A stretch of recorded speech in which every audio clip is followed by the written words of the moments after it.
बिस्मिल्लाहिर्रहमानिर्रहीम। Secondary biology chapter number 27 man and his environment के अंदर आज हम डिफॉरेस्टेशन और इन्वायरमेंटल पोल्यूशन के बारे में थोड़ी सी बात करेंगे। तो जो डिफॉरेस्टेशन किसे कहते हैं, मतलब व्हाट इज़ डिफॉरेस्टेशन? तो रिमूवल ऑफ या क्लियरेंस ऑफ कह लेंगे, मतलब दरख्तों की कटाई जिसे आप आम लफ्ज़ों में कह सकते हैं, या अगर हम इंग्लिश में कहेंगे तो clearance of vast area forest. ठीक है, काफ़ी ज़्यादा जो सा मतलब इलाका हो जंगल का वो पूरा साफ़ कर दिया जाए। सही। और उसका मकसद कोई भी हो सकता है, लाइक लंबर यानी उससे लकड़ी हासिल करनी हो, ठीक है, या फिर प्लांटिंग सब्सटेंस वहाँ पे हमने लगाना हो, या फिर वहाँ पे घर बनाना हो, ठीक है, या फिर ग्रेजिंग एनिमल्स के लिए कोई जगह बनानी हो, मतलब सारी डिफॉरेस्टेशन है। ठीक है, यानी clearance of vast area of forest. ठीक है, फॉर एनी रीज़न कह सकते हैं, किसी भी रीज़न की वजह से। इवन अगर आप कह रहे हैं कि वहाँ पे आपने फसल उगानी है, मतलब कोई आपने क्रॉप्स वगैरह आपने ग्रो करानी है, तो वो भी डिफॉरेस्टेशन कैटेगरी के अंदर आएंगे। नहीं, मतलब उसे भी हम डिफॉरेस्टेशन कहेंगे। और सबसे मतलब मेजर जो इशू पाकिस्तान के हवाले से अगर हम देखें, तो डिफॉरेस्टेशन जो पाकिस्तान में वो क्यों हो रही है, जिसमें पॉपुलेशन एक्सप्लोजन का बहुत बड़ा रोल है कि हमारी आबादी बहुत ज़्यादा बढ़ रही है। ठीक है, और जो सिटीज़ हैं वो बढ़ते जा रहे हैं। ठीक है जी, इन सिटीज़ ग्रो करते जा रहे हैं, मतलब उनकी बाउंड्री लाइन बहुत बढ़ती जा रही है। जगह जगह इंसानी आबादी जाके आबाद हो रही है, वहाँ पे फिर दरख्तों की कटाई हो रही है, मतलब वहाँ से दरख्त साफ़ किए जा रहे हैं। और फिर इसका बहुत बड़ा नुकसान है। ठीक है, जिससे हम आगे देखेंगे क्या क्या नुकसान इसके होते हैं। लेकिन पहले हम देखते हैं कि यानी जंगलों के मतलब फ़ायदे क्या क्या हैं, हाउ दे आर हेल्पफुल। तो काफ़ी रीजंस की वजह से हमारे पास उसके मतलब बेनिफिट्स की अगर हम बात करें, सबसे पहले तो वो हमें ऑक्सीजन सप्लाई करते हैं। ठीक है, और कार्बन डाइऑक्साइड को वो यूज़ करते हैं। ठीक है, ऑक्सीजन की सप्लाई करते हैं और कार्बन डाइऑक्साइड को यूज़ करते हैं। इसके अलावा हमें ये मतलब फूड प्रोवाइड कर रहे हैं। ठीक है, लंबर लकड़ी इससे हमें मिलती है। सही है, और हम इसके अलावा अपने जो कह लेंगे फ्यूल के तौर पे भी यूज़ करते हैं। ठीक है, इनसे हमें फ्यूल भी मिलता है, फूड लंबर फ्यूल, मतलब जलाने के काम आती है। इसके अलावा हमारे फर्नीचर इससे बनता है, जितना भी घर का फर्नीचर है वो सारा लकड़ी से बनता है। सो मतलब काफ़ी तरीक़ों से ये इंसानी आबादी को या इंसानों को फ़ायदा दे रही है। मतलब जंगलात फ़ायदा दे रहे हैं। इसके अलावा जंगलात का एक बहुत बड़ा फ़ायदा ये है कि ये इन्वायरमेंटल बफर हैं। Environmental buffer. अब बफर की अगर आपको थोड़ा बहुत आइडिया, बफर कहते हैं कि वैसे जो बफर यूज़ होता है ना केमिस्ट्री के अंदर, उसके अंदर ये होता है कि बफर उस सॉल्यूशन को कहते हैं जो पीएच में चेंज को रेजिस्ट करता हो। ठीक है, नाम मतलब आप अगर एसिड डालेंगे तब भी उसकी पीएच चेंज नहीं होगी, उसमें बेस डालेंगे फिर भी पीएच चेंज नहीं होगी, बहुत थोड़ी बहुत चेंज आती है उसमें। सिमिलरली अगर हम इन्वायरमेंट के लिहाज से चलें, माहौल के लिहाज से, तो अगर माहौल में जंगलात ना हो तो या तो फिर ये होगा दिन को बहुत ज़्यादा गर्मी होगी और रात को बहुत ज़्यादा सर्दी होगी। ठीक है, मतलब जो बफरिंग प्रॉपर्टी है वो किसकी वजह से, जंगलात की वजह से। ठीक है, ये बेसिकली क्या करते हैं कि सर्दी और गर्मी को कम करते हैं, मतलब जैसे आप कह सकते हैं कि जो हमारे टेम्परेचर की हार्शनेस है, हार्शनेस मतलब जो सख्तपन है उसको कम करते हैं। ठीक है, ना ज़्यादा गर्मी ना ज़्यादा सर्दी लाते हैं। और ऐसा देखा गया कि इन इलाकों में जहाँ पे मतलब जिस तरह डेजर्ट जहाँ पे सहरा है, वहाँ पे दिन में शदीद गर्मी पड़ती है और रात को एकदम ठंड हो जाती है। ठीक है, लेकिन अगर हम वापस मैदानी इलाकों में आएँ तो वहाँ पे तकरीबन टेम्परेचर जो सा है वो मतलब नॉर्मल रहता है। ठीक है, ना ज़्यादा गर्मी होती है ना ज़्यादा सर्दी, तो ये इन्वायरमेंटल बफर्स है। इसके अलावा मतलब रेन के अंदर इनका बहुत बड़ा रेल है। ठीक है, रेन काजिंग कि इनकी वजह से मतलब बारिशें होती हैं। क्यों? क्योंकि they are the important source, मतलब ज़रिया हैं फॉर एवापोरेशन, यानी इनमें से बुखारात उड़ते हैं और फिर जब बादल इनके करीब आते हैं तो वो मतलब वहाँ पे रेन मतलब बारिश वहाँ पे बरसती है। इसके अलावा हमें बहुत सारी मेडिसिन इनसे मिल रही हैं।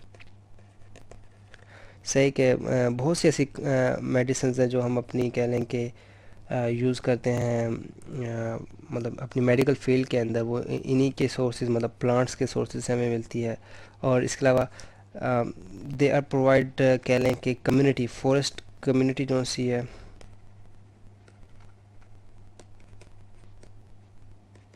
इज़ कह लें कि मोस्ट डाइवर्स कह लें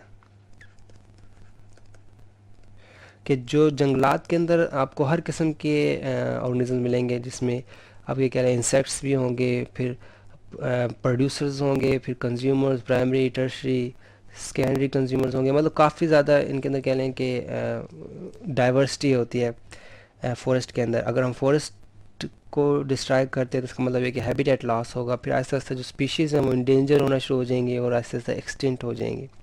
सही। सो इस तरह भी फॉरेस्ट हमारे लिए बहुत इम्पॉर्टेंट है। इसके अलावा दे एक और बड़ा जंगलात का बहुत बड़ा फ़ायदा वो ये है कि ये हमें सैलाब से बचाते हैं। ठीक है, यानी कीप सेफ फ्रॉम फ्लड्स। ठीक है, जितने भी सैलाब आते हैं तो ये दरख्त बेसिकली पानी के बहाव को रोक लेते हैं। ठीक है, इनकी जड़ें मजबूत होती हैं तो ये फिर पानी को उस तरह बहने नहीं देते जिस तरह मतलब सैलाब, नुकसानदेह सैलाब जिसे आप कह सकते हो। ठीक है, और ये ज़्यादा पानी को एब्जॉर्ब करके एवापोरेट कर देते हैं। सही। तो फ्लड से सेफ रखते हैं। इसके अलावा जो ज़मीन का कटाव है उससे रोकते हैं। ठीक है, जिसे आप सॉइल एरोजन कह सकते हैं।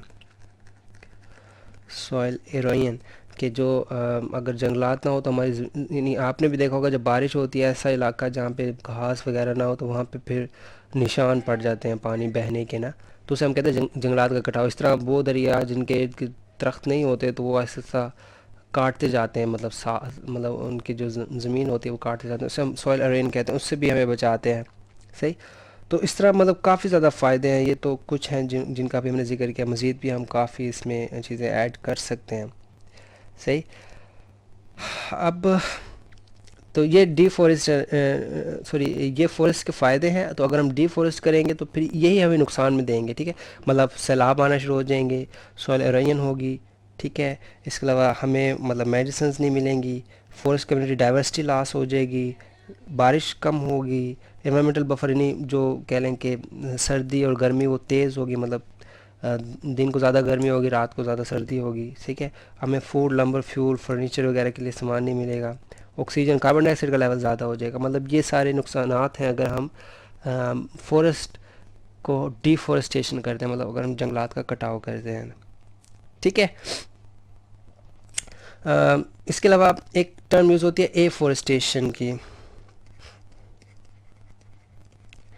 एफॉरेस्टेशन कहते हैं जंगलात का लगाना। ठीक है, मतलब ऐसी जगह पे जहाँ पे पहले कोई दरख्त ना हो तो वहाँ पे जंगल लगाना। ठीक है, जिसकी एग्जांपल है आपके जो पाकिस्तान में छांगा मांगा का जो जंगल है, छांगा मांगा। ठीक है, तो वो एफॉरेस्टेशन वहाँ पे मतलब पहले दरख्त नहीं थे तो वहाँ पे वो दरख्त लगाए गए हैं और लाइन से लगाए गए हैं। सही। और ये एक टर्म है जो कि डिफॉरेस्टेशन के अगेंस्ट यूज़ होती है। अगर हम इसको एक्सप्लेन करें तो सब कहते हैं जी इस्टेब्लिशमेंट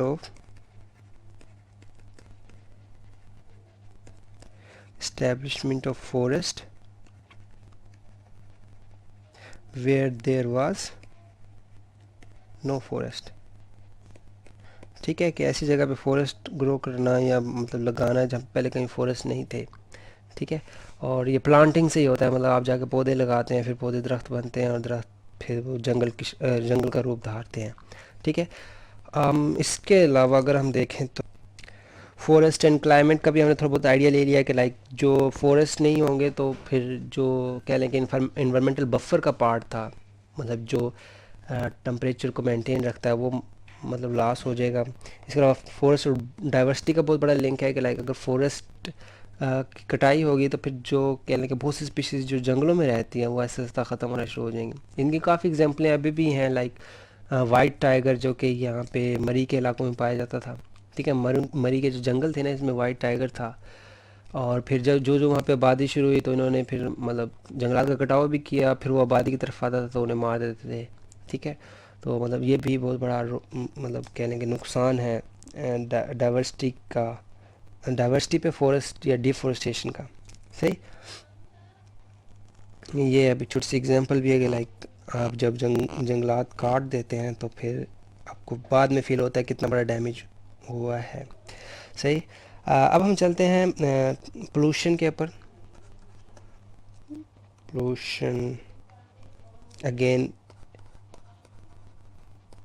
एक बहुत बड़ा चैलेंजिंग प्रॉब्लम है मॉडर्न एज के लिए। पोल्यूशन किसे कहते हैं कि मतलब किसी भी चीज़ का ना आपके माहौल में ज़्यादा हो जाना। ठीक है, कि मतलब अगर मैं क्या एग्जांपल दूं आपको, कोई भी ऐसी चीज़ है मतलब जो ज़रूरत से ज़्यादा हो जाए, इवन अच्छी चीज़ ही क्यों ना हो, अगर वो ज़रूरत से ज़्यादा हो जाएगी तो वो नुकसानदेह साबित होगी। ठीक है, जिस तरह अगर हम कहें ना चीनी, तो चीनी यानी शुगर जो है वो आपको एनर्जी देती है, लेकिन अगर बॉडी में शुगर का लेवल ज़्यादा हो जाएगा तो फिर नुकसानदेह है। ठीक है, सिमिलरली अगर वो कम हो जाएगा वो भी नुकसानदेह। सो पोल्यूशन को अगर हम जनरली कहें तो excess of anything is called pollution, लेकिन अगर हम बुक के लिहाज से चलें आपके, तो वहाँ पे ये है कि यानी कोई भी ऐसा प्रोडक्ट है या ठीक है जो कोई भी चीज़ प्रोड्यूस हो जिसका नुकसान हो, ठीक है, ह्यूमन लाइफ के ऊपर और दूसरे लिविंग सिस्टम के ऊपर। ठीक है, यानी अम, यहाँ पे जो लिखा है the befouling of environment, befouling of environment, environment by anything produced by humans, anything produced by humans, ठीक है, विच इज़ और मे बी, ठीक है, यानी जो है या हो भी सकती है,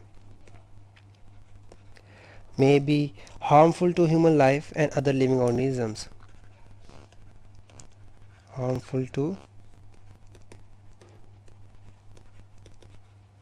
living life and other organisms। ठीक है, ये मतलब डेफिनेशन है पोल्यूशन की कि किस इन्वायरमेंट के अंदर किसी भी ऐसी चीज़ का जमा हो जाना या जमा होना जो कि ह्यूमंस बना रहे हैं। ठीक है, मतलब जिनका जो सोर्स है वो ह्यूमंस हैं और वो लिविंग लाइफ के लिए हार्मफुल हो या फिर दूसरे इन्वायरमेंट के ऑर्गेनिजम्स के लिए हार्मफुल हो, तो उसे हम पोल्यूशन कहते हैं। तो अगर हम पोल्यूशन की टाइप्स डिस्कस करें तो उसमें फिर आपके पास 3 टाइप्स आ जाती हैं।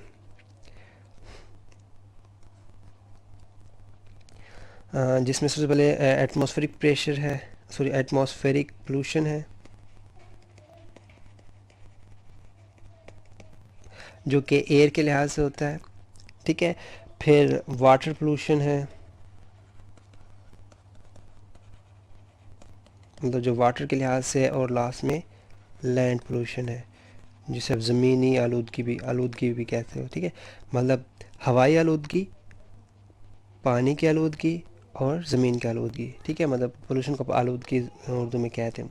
सो अगर हम एयर पोल्यूशन के ऊपर बात करें, एटमॉस्फेरिक पोल्यूशन जो कि एयर है, तो इसमें कह लें कि befouling of anything produce by humans in the air. ठीक है, विच इज़ और may be harmful to living things और अदर ऑर्गेनिज्म। इसी को मॉडिफाई कर दें, आप इन द एयर कर देंगे तो ये फिर किसके लिए हो जाएगी, एटमॉस्फेरिक पोल्यूशन के लिए हो जाएगी। और जो चीज़ें पोल्यूशन काज करती हैं, ठीक है, नहीं हार्मफुल सब्सटेंसेस जो से हैं, हार्मफुल सब्सटेंसेस इन्हें हम पोल्यूटेंट्स भी कहते हैं, मतलब जो पोल्यूशन काज कर रहे होते हैं, they are known as pollutants. इसमें बहुत सी चीज़ें लाइक जो गैसेस होती हैं, इंडस्ट्रियल वेस्ट है, ख़ासतौर पर जो चिमनी से निकल रहा होता है। ठीक है, इसके अलावा कार्बन डाइऑक्साइड का बहुत ज़्यादा जमा हो जाना। ठीक है, क्योंकि जो पॉपुलेशन है वो बहुत ज़्यादा एक्सप्लोड हो रही है, तो उसकी वजह से कार्बन डाइऑक्साइड लेवल इंक्रीज़ हो रहा है, तो वो भी पोल्यूटेंट में काउंट होता है। सही। तो इसमें कुछ बड़े बड़े यानी कह लें कि एयर पोल्यूशन के ना बहुत बड़े बड़े कह लें कि साइड इफ़ेक्ट्स आ रहे हैं, जिसमें एक ओजोन डिप्लीशन है और ग्रीन हाउस इफेक्ट है जो हम पढ़ेंगे इसमें। तो अगर हम ओजोन डिप्लीशन के बारे में बात करें, ओजोन डिप्लीशन, तो ओजोन किसे कहते हैं भला? Ozone basically it is a allotropic form of oxygen कहते हैं, मतलब O3 मालिक्यूल होता है ये ना, इस तरह। ठीक है, इट इज़ एन ओ, मतलब ये ऑक्सीजन एटम है। ओ से मुराद क्या है यहाँ पे? Oxygen atom. O3 इसका मतलब ये स्ट्रक्चर फार्मूला है, ये उसका मालिकुलर फार्मूला है। सो ओजोन डिप्लीशन में क्या होता है कि जो ओजोन है ये डिप्लीट होती है, डिप्लीट से बाद ख़त्म हो रही है। हमारे जो कह लें कि जो हमारी स्ट्रेटोस्फेयर है ना, ठीक है। अगर हम ओजोन सॉरी हमारे जो एटमॉस्फेयर इनकी बहुत सी लेयर्स होती हैं, तो उसमें जो ओजोन है वो स्ट्रेटोस्फेयर के टॉप पे होती है। ठीक है। और इसका जो बेसिकली फंक्शन होता है, ठीक है, ये तकरीबन अर्थ है ना, अर्थ से ये अगर ये अर्थ का सरफेस है तो यहाँ से लेकर यहाँ तक जो इसका डिस्टेंस है वो ऑलमोस्ट होता है 10 से 50 किलोमीटर। ठीक है, 10 to 50 किलोमीटर होता है ये from the surface of earth. और वहाँ पे ये ओजोन लेयर होती है। सही। और ओजोन लेयर का जो फंक्शन है, ये क्या होता है कि ये अल्ट्रा वायलेट यूवी रेज और दूसरी जो हार्मफुल रेज होती हैं उससे बचाती हैं। ठीक है, मतलब it protect from harmful radiations, जिसमें कौन सी एग्जांपल है, यूवी यानी अल्ट्रा वायलेट रेज हैं, जो कि मतलब नुकसानदेह हैं हमारी, मतलब कैंसर काजिंग भी से हम कहते हैं, कार्सोजेनिक रेज होती हैं ये। ठीक है। अब डिप्लीशन में क्या होता है कि कुछ ऐसे मालिक्यूल्स होते हैं जिसकी एग्जांपल्स हैं, जिसमें हम बार बार एग्जांपल्स देते हैं सी एफ सीज़ की। C F Cs means chlorofluorocarbons. मतलब ये एक कैटेगरी है केमिकल्स की जो कि हम अपने रेफ्रिजरेटर में जो गैस होती है उसमें मौजूद होता है। ये रेफ्रिजरेटर के अलावा हमारे जो सेंट्स होते हैं उसमें मौजूद होता है, हमारे जो परफ्यूम्स हैं उसमें मौजूद होता है ये। तो ये क्लोरोफ्लोरोकार्बन्स बेसिकली करते क्या हैं, दे प्रोड्यूस ऑक्सीजन रेडिकल। ठीक है, मतलब ये सारे मिलके क्या करते हैं, क्लोरीन रेडिकल बनाते हैं। रेडिकल से बात कि it has an unpaired electron. ठीक है, क्लोरीन रेडिकल बनाते हैं और ये क्लोरीन रेडिकल जो है वो फिर O3 के साथ रिएक्ट करता है। किस तरह, लाइक ये Cl रेडिकल है, it reacts with O3 and it makes OCl plus O2। ठीक है, मतलब ओजोन का मॉलिक्यूल टूट गया, फिर जो OCl है ये दोबारा ऑक्सीजन रेडिकल और क्लोरीन रेडिकल के अंदर रिलीज़ होता है और फिर क्लोरीन रेडिकल दोबारा आके ये कंटिन्यू रहता है। तो इस तरह मतलब ये बार बार ओजोन का मॉलिक्यूल तोड़ता रहता है। ठीक है, और सिर्फ एक क्लोरीन जो सा मालिक्यूल है तकरीबन लाखों, मतलब 1 lakh oxygen molecule, sorry ozone molecule को तोड़ सकता है। मतलब इतना ज़्यादा ये डिस्ट्राइंग होता है। ठीक है, यानी million of 1 million ozone molecules हैं वो एक क्लोरीन रेडिकल से टूटे जा सकते हैं। तो इस तरह ये ओजोन डिप्लीट हो रही है आहिस्ता आहिस्ता, और उनकी जो सोर्सेज हैं मेन क्लोरोफ्लोरोकार्बन्स।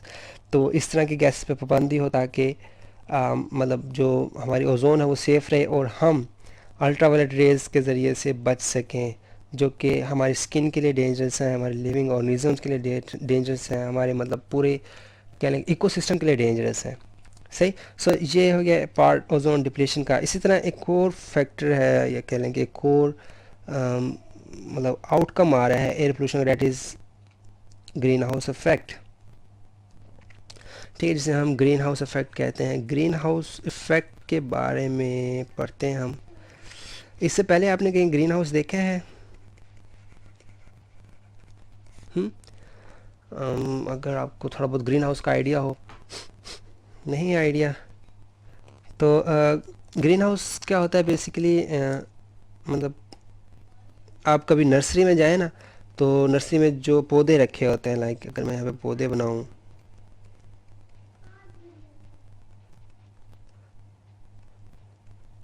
ठीक है, और इसमें जो प्लांट्स होते हैं इसमें मतलब ग्रो कर रहे होते हैं।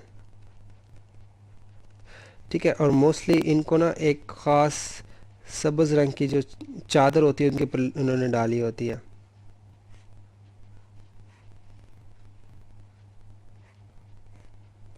ठीक है, मतलब इनका जो कलर होता है वो ग्रीन होता है।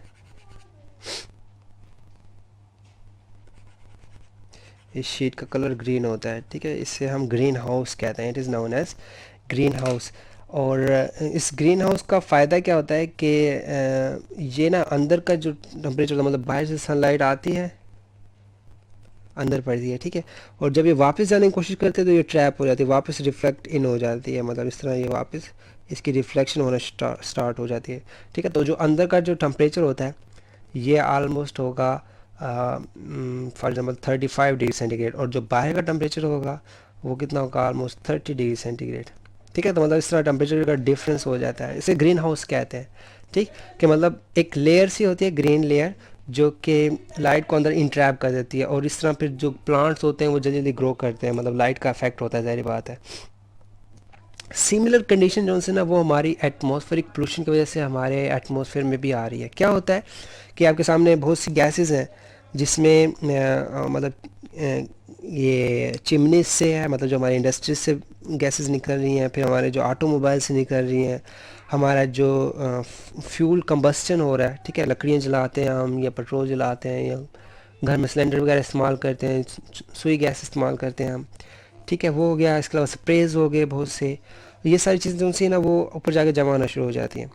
ठीक है, मतलब हमारे जो एटमॉस्फेयर उसमें जमा होना शुरू हो जाएगी, मतलब ये गैसेस एक्यूमुलेट होंगी, फिर जब इनकमिंग लाइट होगी ये इंट्रैप हो जाएगी, और इसकी वजह से हमारा जो मतलब जो टेम्परेचर है, ठीक है, यहाँ पे जो टेम्परेचर है वो हॉटर होना शुरू हो जाएगा, मतलब उस वो इंक्रीज़ होना शुरू हो जाएगा।